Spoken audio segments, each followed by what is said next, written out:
Quand on regarde l'histoire du christianisme, on se rend compte que le christianisme, que cette religion a toujours eu un rapport très tendu à l'égard du corps.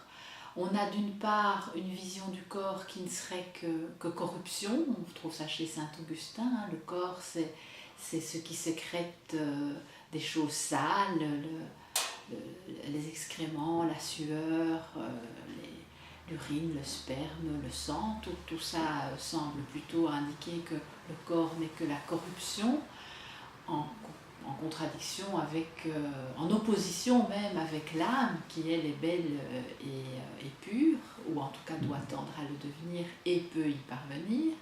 Et puis une autre position qui estime que le corps est une création de Dieu et que à ce titre c'est une chose importante, belle et qu'il faut protéger et qu'il faut de ce fait-là pas du tout amoindrir, mutiler et une matière qu'on ne peut pas toucher puisque c'est une fabrication, une production de Dieu. La religion chrétienne aussi a produit une autre chose intéressante qui est un rapport au corps très fort. On a tendance à penser que c'est une forme de lieu commun, que les chrétiens n'aiment pas le corps en raison de ce dont je parlais tout à l'heure, cette vision augustinienne du corps, mais c'est tout à fait faux dans la plupart des cas.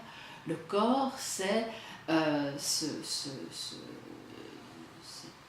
résultat d'un principe chrétien fort. Le Verbe s'est fait chair, la chair est importante. Le chrétien, le croyant, croit dans son corps également. C'est pour ça que dans beaucoup de monastères, on a pu rencontrer, ou même chez des croyants qui ne sont pas dans les ordres, une obsession du corps. Le corps on doit ressentir en quelque sorte la foi dans son corps jusqu'à aller dans des souffrances ultimes qui permettent de sentir ce corps. Un autre élément important quand on pense à corps et religion, et corps et christianisme, c'est le contrôle des femmes. Le corps des femmes, lui, est très contrôlé pour des raisons de filiation et pour des raisons patriarcales, évidemment. Le corps des femmes, c'est ce qui enfante des futurs chrétiens.